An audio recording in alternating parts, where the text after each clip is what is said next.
Welcome to the Michigan Department of Education's Teaching Comprehensive History webinar series. I am Delsa Chapman, Deputy Superintendent for the Division of Assessment, School Improvement, and System Support here at the department. We promote and encourage teaching the rich and diverse history of our country and the world. The presentation you will see today intends to provide educators additional perspectives, knowing that as educators expand their knowledge, they will be better able to create lessons that help students meaningfully engage with history. We are proud to partner with institutions of higher education, cultural centers, and the Confederation of Michigan Tribal Education Departments, bringing their research and expertise directly to Michigan educators such as yourself. Today, we are fortunate to welcome back Dr. Nakia Parker, who will share the rich history of civil rights and equal rights. Thank you, Dr. Chapman. Teaching Comprehensive History webinars are intended to lift the knowledge of educators so that in turn, you may provide opportunities for students to inquire, think critically, and explore history from multiple perspectives you may have not heard before. As you listen today, you are encouraged to consider how this content and perspective could be incorporated to enhance learning in your community. It is now my pleasure to introduce Dr. Nakia Parker, Assistant Professor in the Department of History at Michigan State University.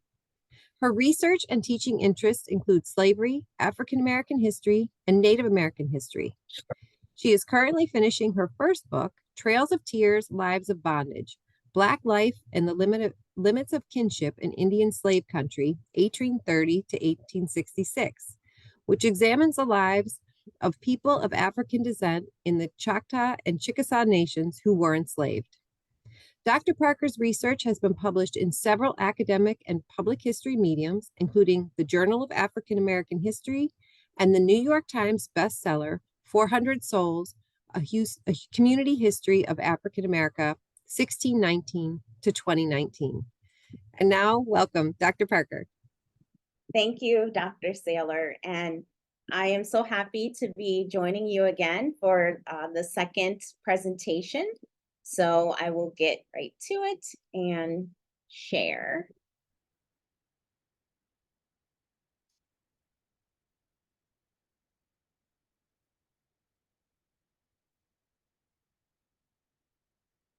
So today's presentation will cover the continuance of Black freedom struggles in the 19th century, as well as a very important social movement, the abolition movement.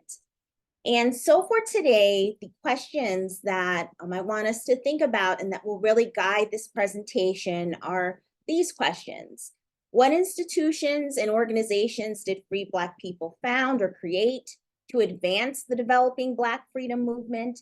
We talked a bit about that last week, talking about independent Black churches, schools, mutual aid societies, and we'll talk about two more important organizations and institutions that Black folks created in the 19th century to help them secure different types of rights, civil rights and equal rights, and help them pursue these rights. And then the rest of the presentation will discuss the abolition movement. And so I would like us to think about this question. How did the abolition movement change in the 1830s? It takes a really specific turn that we're going to talk about, from thinking about the colonization movement, essentially freeing Black people and then sending them to the continent of Africa. We ended the presentation with that last week and how that really centered around questions of citizenship and could Black people be considered American and part of the body politic. We'll continue that discussion and talk about how the movement to end slavery developed, changed in the 1830s, and what kind of strategies did abolitionists use to attract people to their cause. And generally, when we talk about the abolition movements, the dominant narrative is around people, right? People like Harriet Tubman Or we think about the Underground Railroad, right? There were sites here in Michigan where people helped others escape slavery and get to the North or to Canada. But what I want to do today is look at it even from a broader perspective. This was a very radical movement. It was a movement that was one of the first multiracial coalitions for Black civil and equal rights. So we'll talk a bit about that today. And this will just, again, give you an overview of our different sections of the presentation.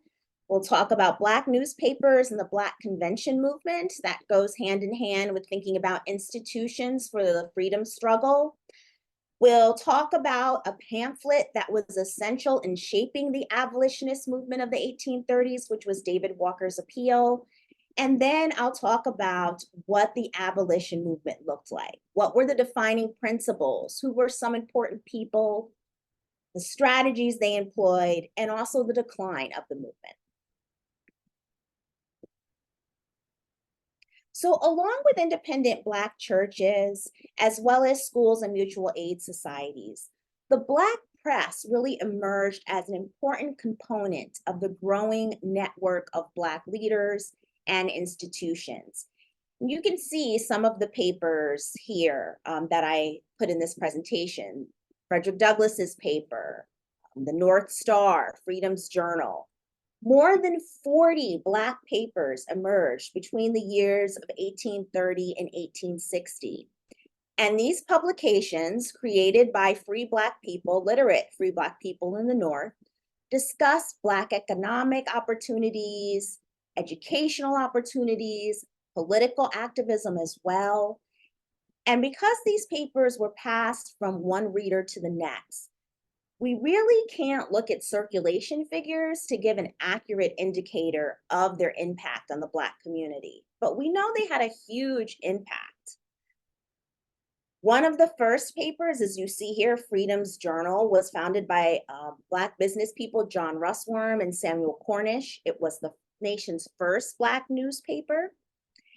And as abolition continues to gain steam in the 1830s and 40s, Black newspapers become one of the foremost proponents of the abolition movement. Another important organization and institution was the Black Convention movement. The first convention, which was essentially a series of gatherings that first took place in 1830 at Mother Bethel Church in Philadelphia. We talked about that last week. It was organized by Bishop Richard Allen, and he wanted to get together Black clergy and other leading members of the Black community to talk about issues that affected free Black people.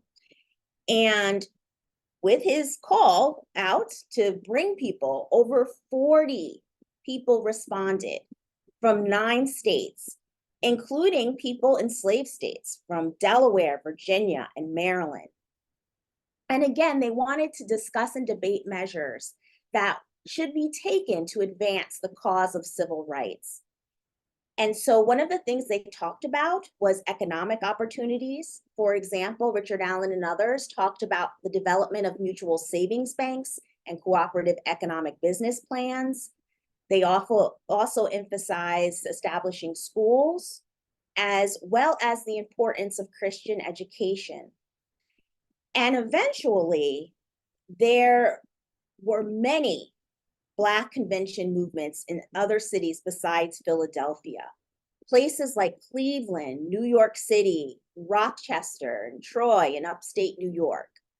We really can see that along with Black newspapers, along with other institutions like the Black Church and mutual aid societies, that Black people are not only advocating for political activism, but what we start to see really is a feeling of community, as well as this idea of African American consciousness.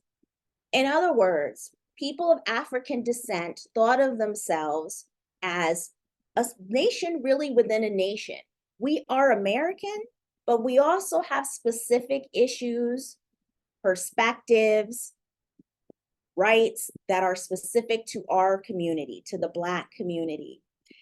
And if you'd like to know more about the Black Convention movement, there are some websites that can be posted in the chat. I put them in the presentation, and even teacher resources that talk a bit about the Black Convention movement, the website that tracks how many there were and some of the minutes from these conventions. So even in public history, we're trying to learn more about this movement and make it available to all. Another important part of thinking about the struggle for civil rights, particularly as I start to discuss the abolition movement, is this important pamphlet by a free Black man named David Walker. So I wanted to talk a bit about that for a few minutes, because this is really going to lay the foundation for what we see the abolition movement become in the 1830s. So who was David Walker?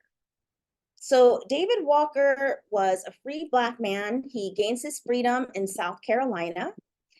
And in the wake of a plot by a former enslaved man named Denmark Vesey, he was accused of being similar to Gabriel, wanting to overturn the institution of slavery.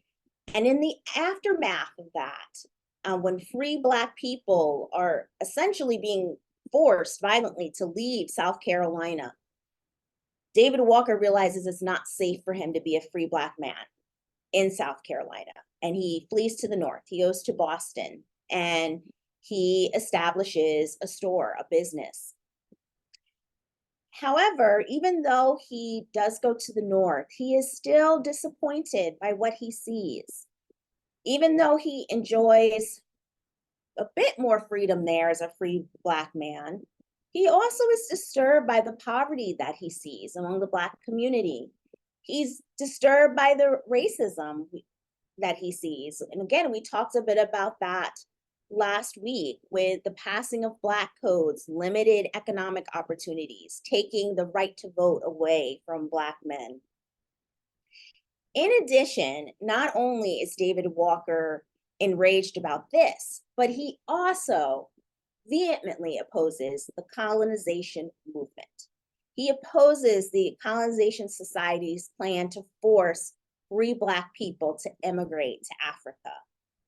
And he opposes this movement by not only actively harboring self-liberated people who run away, but also he provides economic support to both enslaved and free Black people, as well as to the nation's first Black newspaper, Freedom's Journal.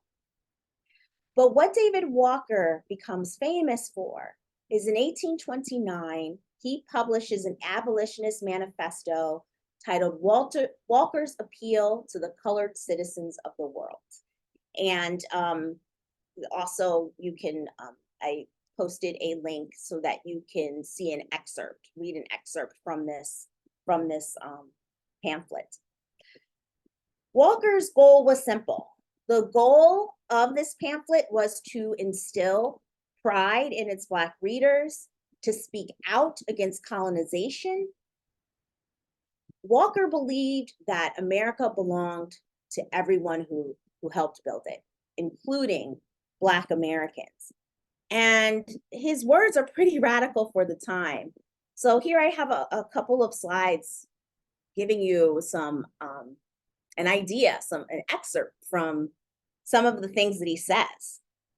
So one of the things that he writes is, America is more a country than it is the whites. We have enriched it with our blood and tears. Will they drive us from our property and homes, which we have earned with our blood?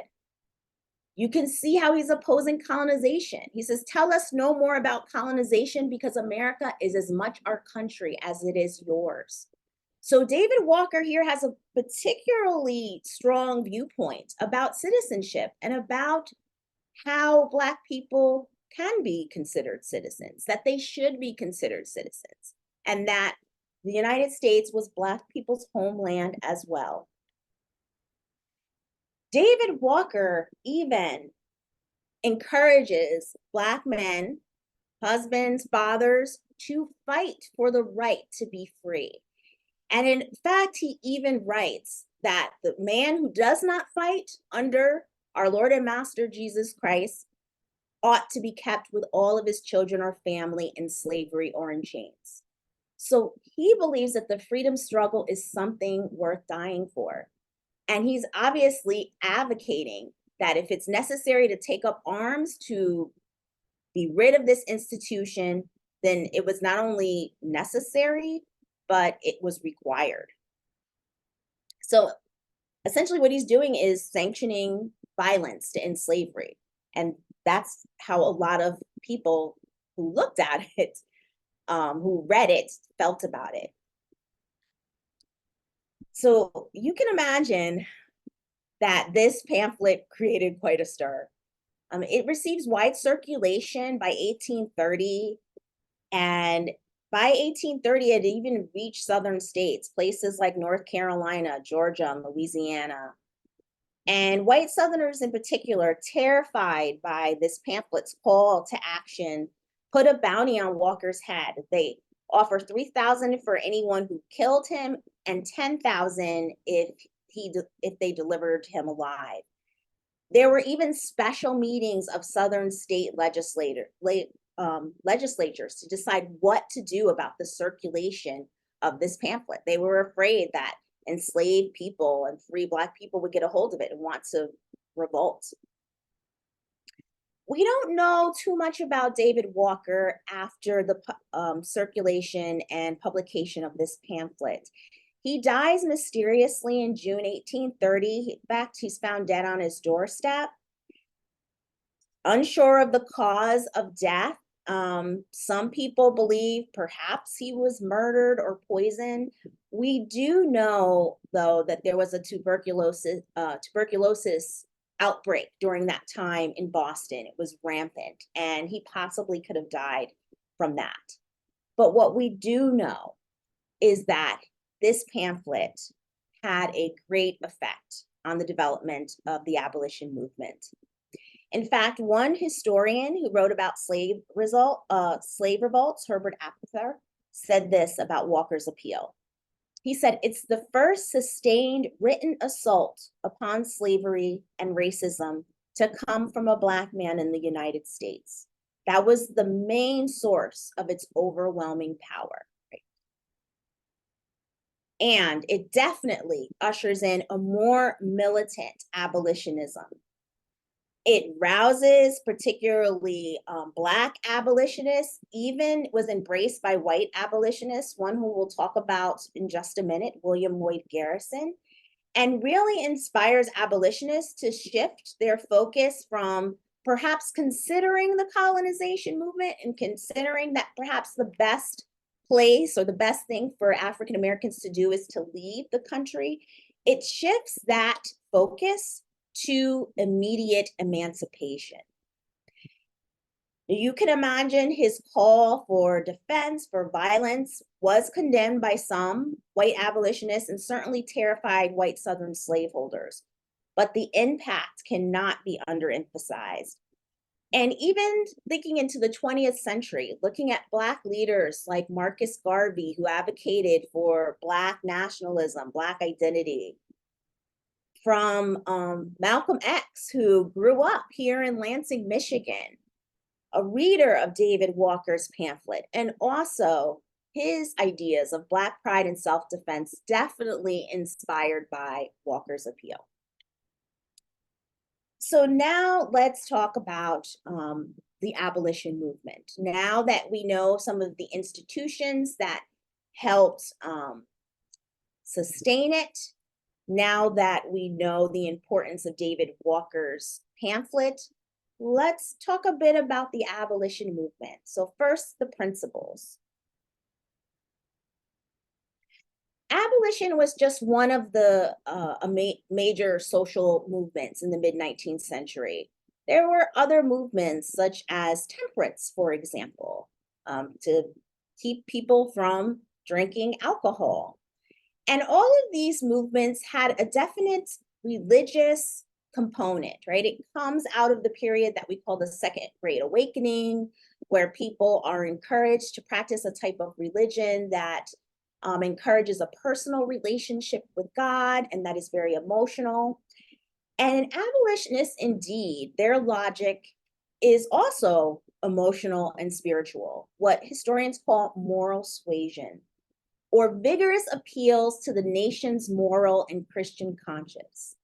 They feel like this appeal to the conscience is the best way to go about abolishing slavery. What do I mean? Well, just like people who believed in the temperance movement thought drinking alcohol was a sin, and it was not something that you could just taper off of, but you needed to leave it immediately, abolitionists felt the sin of the country was slavery.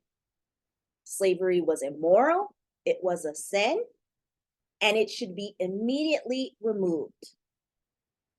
This meant that ideas of gradual emancipation that we talked about last week, where people would eventually be freed when they were 21 or 28, legal emancipation, manumissions, where slaveholders would free people, but then they would receive compensation. For example, some British slaveholders received compensation when Britain outlawed slavery. Some French slaveholders received compensation as well. Abolitionists in the United States said, no, slaveholders should receive no compensation for freeing their slaves. Because it is a sin, slavery should be given up immediately. And they often try to appeal to people in these very emotional, spiritual ways. It's saying, this person is your brother or sister, a Christian. Why would you enslave them? In addition, abolitionists also believed that it was important to get involved in politics, that you had to work within the political system to abolish slavery. And I'll talk a little bit about that, more about that in a minute, what that meant, right? Petitions to Congress, and how that really helped stirs up the slavery issue before the Civil War. So again, this is very different than colonization, right? It's very different than gradual emancipation. It's not a conciliatory movement or thinking at all. Now, who are some of the people that were important to this movement? This movement really is one of the first successful multiracial coalitions. Primarily, abolitionists were made up of, in the North, there were generally younger, can't really tell by the pictures, but generally younger Northern white people, free Black people, women as well had leadership roles in this movement, which is eventually something that tears the abolition movement apart. But for example, the person that you see in the third picture to the right, William Lloyd Garrison, who helped found, one of the co-founders of the American Anti-Slavery Society. He was someone that grew up in a Baptist family, was deeply impacted by the religious revivals of the 1830s, but also he was someone who initially advocated for colonization. And after spending time with free Black Americans, people like who you see to the left, Henry Highland Garnet, he began to be convinced that colonization was not the way, that it had to be immediate emancipation. He founds a very important paper, perhaps many of you are familiar with this paper, The Liberator, and he employs pretty radical wording and strategies. You also had, again, people like Henry Highland Garnet, who was a free Black person who grew up in New York, who's friends with Frederick Douglass, who gave money to the movement, time, and free Black people, again, were very pivotal to the early successes of the abolition movement. Women, again, as well, the person you see here, Angelina Grimke, had leadership roles in this movement, something that was unusual for social movements. So Angelina Grimke and her sister were originally born in South Carolina. They were slaveholders, but eventually they became so disturbed by slavery, by the violence of it, that they decided to renounce slaveholding and they became Quakers.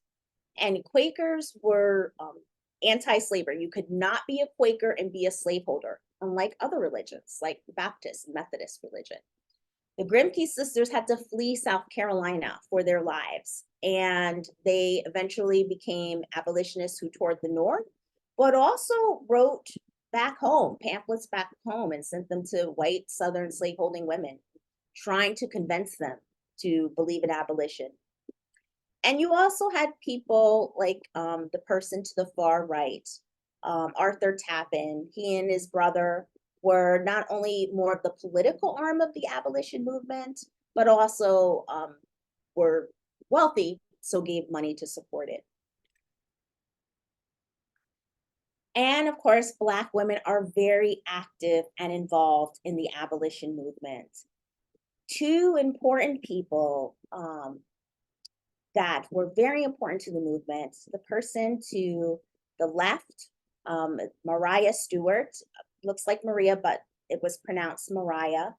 She was the first American woman to speak in front of a large mixed audience of people.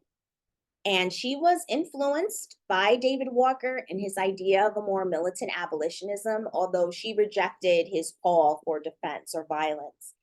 But she really not only thought that abolition, advocated for abolition, but also advocated for education for Black women and Black men as well, and believed that Black intellectual and moral education would help decrease white prejudice. And there's a link that you can be free to listen to that gives an excerpt of one of the speeches that she gave, and it's done wonderfully by actress Alfre Woodard.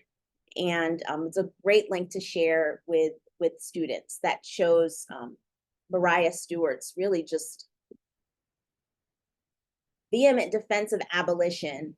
It's to think about the time period that she and people like the Grimke sisters were in and how women were viewed.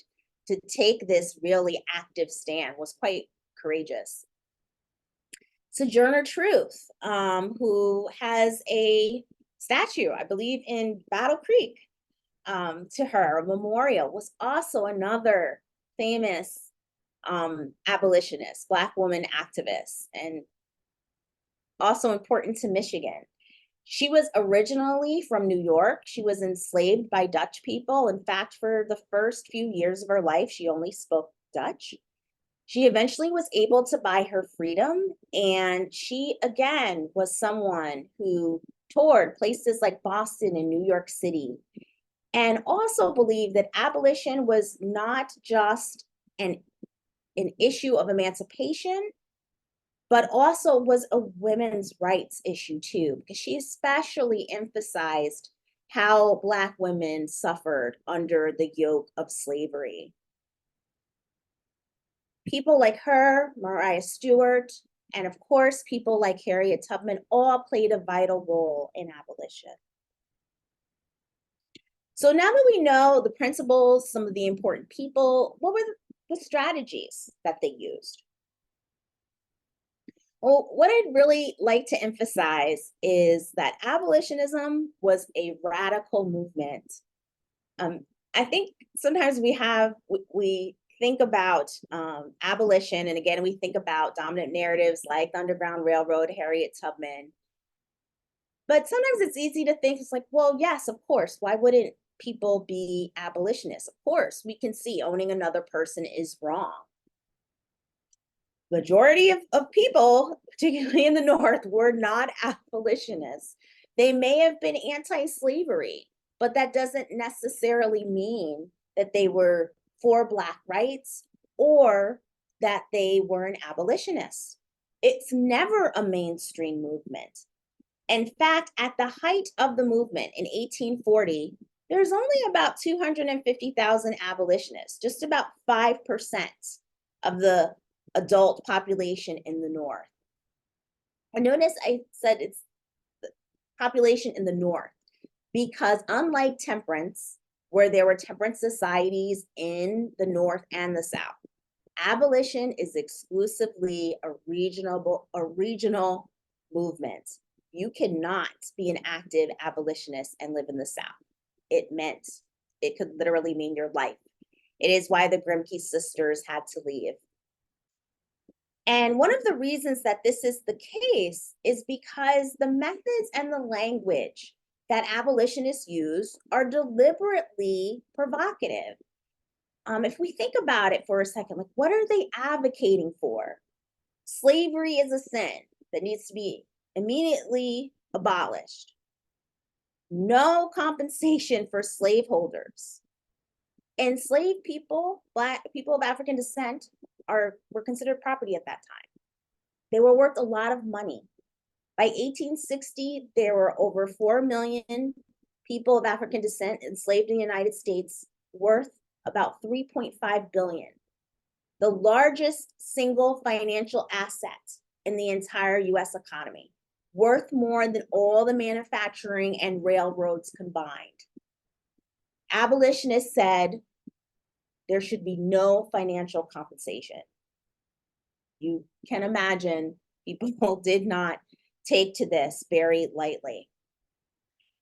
In addition, abolitionists would do provocative things, like, for example, on July 4th, they would have what they called July 4th wakes. Again, if you would like to, I have a link to a PBS documentary that shows what happened at one of these July 4th wakes. They would literally burn the Constitution. Abolitionists like William Lloyd Garrison felt that the Constitution was an immoral document, that it portrayed the spiritual and political ideals of the founding fathers. They thought that the Declaration of Independence really better represented the ideals of freedom and of America. All men are created equal. Again, as you can imagine, burning the Constitution, right, is very provocative. It caused a lot of people to be upset, for violence to be perpetrated against abolitionists. Even sometimes the act of printing abolitionist literature would put someone's life in danger. There was a white abolitionist named Elijah Lovejoy from Alton, Illinois, who was literally murdered because he was printing abolitionist pamphlets. It is not a mainstream movement. If you were involved in it, if you were a white ally, you were putting your life in danger. And Black abolitionists not only had to fear for their lives, but also sometimes worried about being re-enslaved as well. It is a movement that was very radical. Here are some other tactics also that abolitionists used. Because this is during the time of the Second Great Awakening and religious revivals, abolitionists would have revivals too. They would actually have people who traveled around and have big outdoor gatherings that preached the sin of slavery and preached emotional appeals against slavery. Remember, abolition also involves political action. So in 1835 to 1840, there was a mailing campaign. Abolitionists would look at city directories, and they would use city directories to find and identify the names and addresses of Southerners. And then they begin publishing pamphlets speaking against the evils of slavery and just inundating Southern post offices with pamphlets. In addition, they would do this to Congress as well. They would inundate Congress with all these petitions for abolition and anti-slavery, to the point that eventually Andrew Jackson orders a gag rule, meaning that the question of slavery and of abolition could no longer be addressed in Congress, right? He also advocates for literally censoring the mail as well. Again, these tactics, provocative, cause a lot of pushback. There are also more subtle abolitionist tactics. They start teaching children early to have abolitionist ideals. And here I gave you a picture of a spelling book that a young abolitionist child would learn their ABCs. As you notice, A is an abolitionist, a man who wants to free the wretched slave. B is a brother with the skin. So they're teaching, along with their ABCs and general knowledge, also these abolitionist ideals. Abolitionists also would publicly wear things that would, once you saw it, would automatically identify you as an abolitionist. To the right, you see something called a Wedgwood medallion, which was this medallion carved, and it would either have the picture of, as you see here, an enslaved man in chains and saying, "Am I not a man and a brother?" Or it would have the picture of an enslaved woman and say, "Am I not a woman and a sister?" And so if you saw somebody walking down the street wearing that, there would be no question as to what they believed in. They were openly identifying as an abolitionist. You could identify them easily.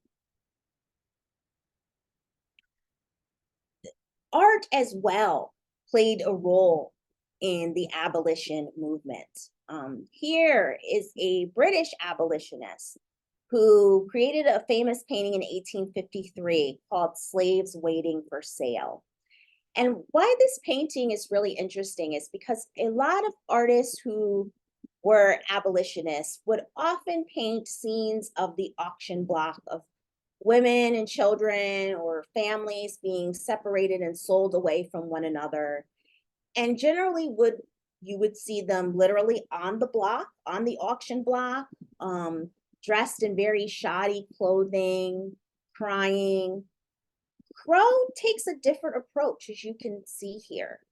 He has enslaved people dressed up, waiting to be sold. They're not on the auction block, right? It's there, as you notice, the title is Waiting for Sale. And he did this because he wanted to show really the agony and the horrific anticipation, but yet the quiet dignity of people waiting to be sold. As you can see to the left, there's the traders and slaveholders talking in the back. You see mothers with children, you see older people, younger people. He's really trying to emphasize how slavery spares no one.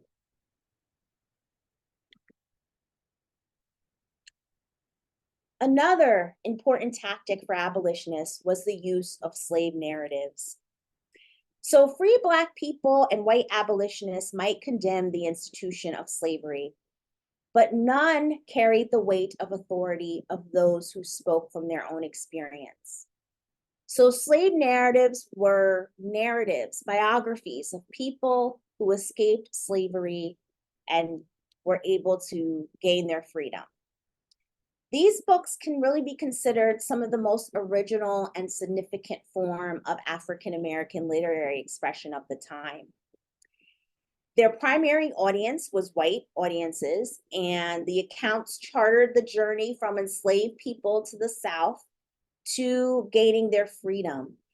And by revealing the details of what it meant to be enslaved, their purpose was really to affirm the humanity of enslaved Black Americans and to also bring people to their cause, right? To gain sympathy, bring readers to the abolitionist movement. Some of these narratives are very popular, like Frederick Douglass narrative that's published in 1845. If you want to read an excellent, pretty thick biography of Frederick Douglass, David Blight, the historian, who is actually a Michigan native, born in Flint, raised in Flint, went to Flint High School, taught 7 years as a high school history teacher in Flint High School, and now is a professor at Yale. Also went to Michigan State. He is a scholar of slavery and abolition and has written a amazing biography on Frederick Douglass. So if you have some time, please take a look at it. It's fantastic. Douglas's narrative actually outsells some of the most important and famous poets and novelists of the time, outsells books from Walt Whitman, Thoreau, Melville as well. Another important piece of literature that I could not neglect to mention for the abolitionist movement is the book Uncle Tom's Cabin. It's published in 1852 by Harriet Beecher Stowe. Her family is also very involved in the abolitionist movement. They're evangelists. And Harriet Beecher Stowe was really inspired by reading slave narratives like Frederick Douglass's, and as well as people like Henry Bibb. And she writes this fictional account of the horrors of slavery. And but of course, it is definitely based in reality because she was inspired by the slave narratives. It becomes a huge hit. It is a bestseller, eclipsed only by the Bible. It's translated in different languages like German and French. And it really shocks people because they're vivid depictions of cruel enslavers, of overseers. Uncle Tom, who is the main character, as well as the enslaved woman Eliza, are pictured as devout Christians who are at the mercy and violence of slave owners. And it serves not only to outrage white Southerners, but also with this wide circulation, draws more people, more white Northerners to the anti-slavery cause. And at the same time that this literature is happening, so we see slave narratives, we see the import of Uncle Tom's Cabin. At the same time, abolitionist rhetoric is increasing. People who support slavery, pro-slavery advocates, are pushing back in their own way. They have their own literature and rhetoric that they want to disseminate. So I want to finish my presentation by talking about that backlash and decline of the movement.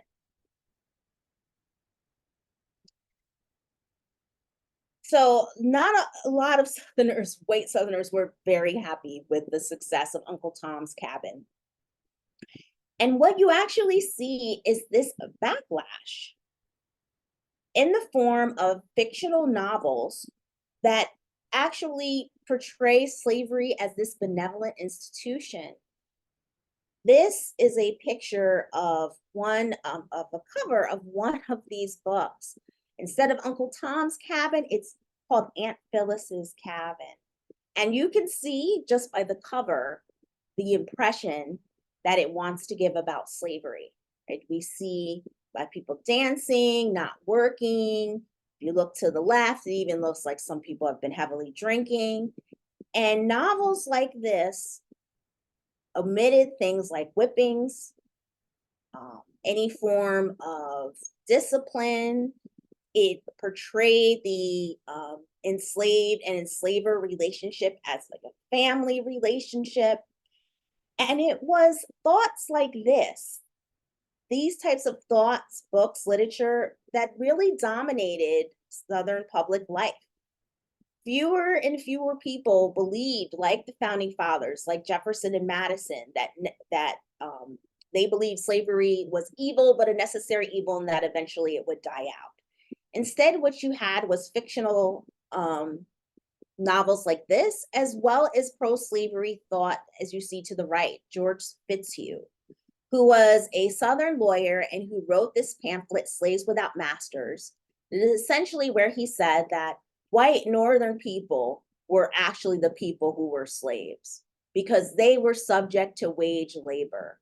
Slavery is actually a good institution because not only does it give Black people work and clothing, but it also means that you're not in slavery to a boss, right? You're not doing wage labor. You can't make this up, people. There was this kind of pro-slavery rhetoric that really was the backlash to this radical movement of abolition. So in the midst of that, in the midst of this type of rhetoric, we have an important speech that I wanted to highlight before I talk about the decline of abolition. In fact, it's a speech that's given in the same year that Uncle Tom's Cabin is released, a speech that many historians consider one of the greatest orations on American slavery and American freedom. Is a speech given by Frederick Douglass in Rochester, New York, entitled "What to the Slave is the 4th of July." You may have even heard excerpts of it. It seems since Juneteenth has become a federal holiday, some people have referred to this speech. Douglass, one of the most famous abolitionists, the most photographed, definitely abolitionist. Douglass was actually the most photographed person in the 19th century. He deliberately did that. He sat for more portraits than Abraham Lincoln because he believed that showing Black people as dignified, as to be respected was important. And so he is asked to give a speech on July 4th, 1852 by the Rochester Ladies Anti-Slavery Society. And Douglass says, yes, I will do that, but on one condition. I want to speak the day after, July 5th. And again, there's an excerpt if you want to listen later. There's an excellent link that I put in that James Earl Jones is giving some of this speech. He's, of course, wonderful voice, fantastic. But some of the things that Frederick Douglass says is this. He says, what have I or those I represent to do with your national independence? Are the great principles of political freedom and of natural justice embodied in that Declaration of Independence extended to us? What to the American slave is your 4th of July? I answer, a day that reveals to him more than all other days of the year the gross injustice and cruelty to which he is a constant victim. To him, your celebration is a sham. As you can imagine, this speech was shocking at the time. It was cheered, but also shocking. But I think this is such an important speech because it shows Douglass trying to co-opt and really demonstrate that Black folks want to be citizens, but what does that really mean? How can enslaved people at the time celebrate the founding of a nation, right? The founding of a republic, the Declaration of Independence, one of the most famous and compelling documents. And there are millions of people that did not have access to freedom and equality, the ideals espoused in that document. So if you get a chance to listen to the excerpt or read it, it's very compelling. So I will finish by talking about what happened to the abolitionist movement. How, as radical as it was, and its peak in 1840, it really dissolves just as quickly. Even before the Civil War, it starts to decline.